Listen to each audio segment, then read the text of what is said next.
Welcome, marketing chefs. I've got something truly special cooking in our Omni-Channel oven today. Time for another one of my cooking recipes. Nachos Supreme with my favorite homemade guacamole! And maybe some drinks too. Up next in the Marketing Kitchen.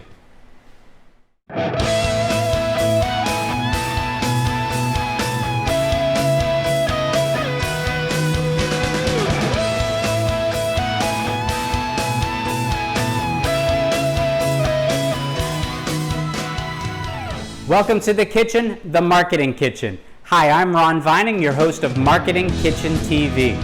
Here is one of my favorite dishes, Supreme Nachos with guacamole. You need to put together a number of different ingredients, but it's not hard to find, and they're certainly not hard to cook.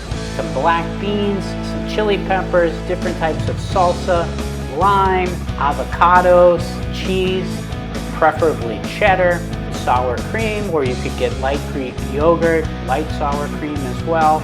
You need chips, of course. I like to use scoops, or you could use any type of tortilla chip. It's up to you. You want to choose different types of meat, anything from beef, pork, prawns, or chicken. Here's an example of me using some seasoning, some taco seasoning on some chicken. Here's sauteing some mushrooms before then adding in things like the black beans.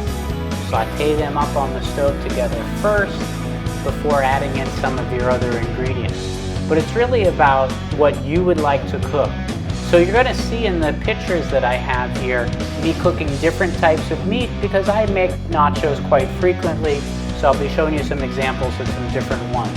Here's me putting in some pork, but this could easily be beef, this could be shredded, minced, that's up to you. What you basically want to do is I had the mushrooms done first, then I did the meat with that as well. Here is then adding in a can of tomatoes, or you could fresh cut up tomatoes yourself. And again, you want to saute them, you want to bring it to a boil, then you want to make sure you get rid of all the extra moisture. After you've done that, and while that's still simmering, you want to grab your avocados, you want to cut them up, and then you want to cut up some tomatoes.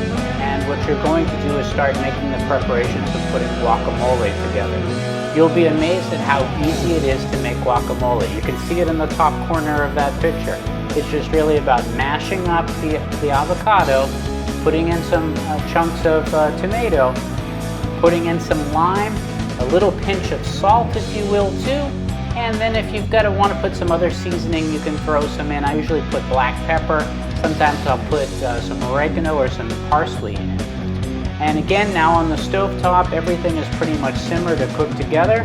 And once you get that mix there and you take out the water, what you want to do is then you want to start preparing your chips. So you want to lay your chips out on a baking pan.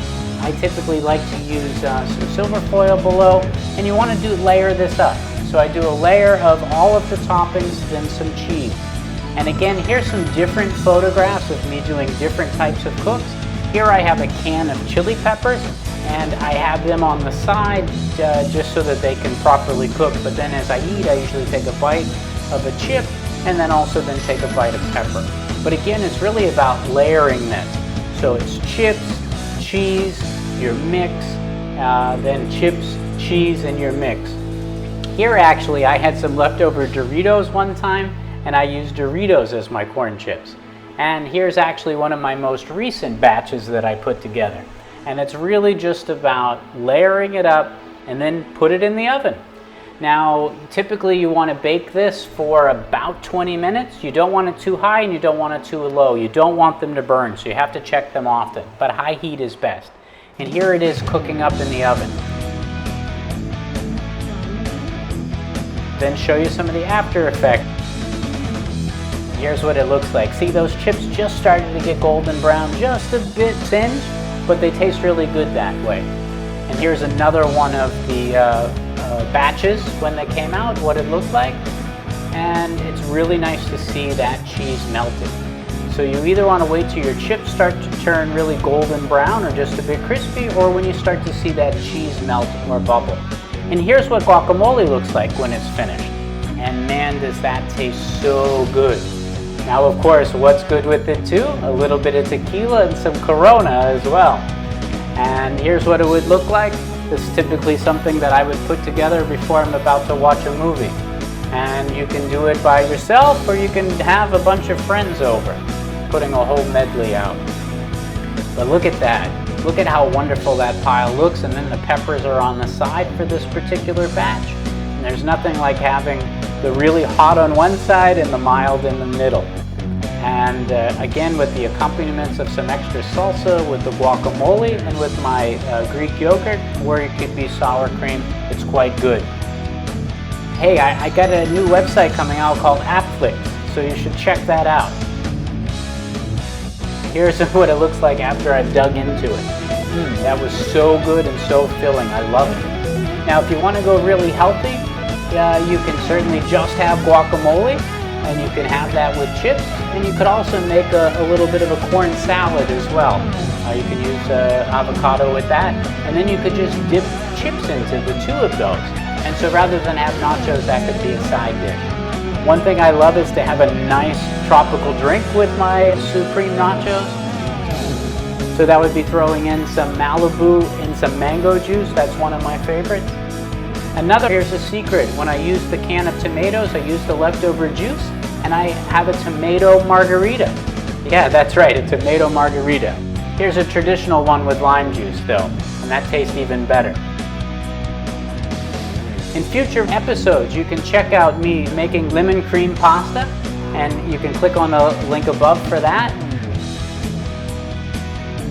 as well as some carbonara, and you can check the link out. I'll be doing other episodes on baked pasta.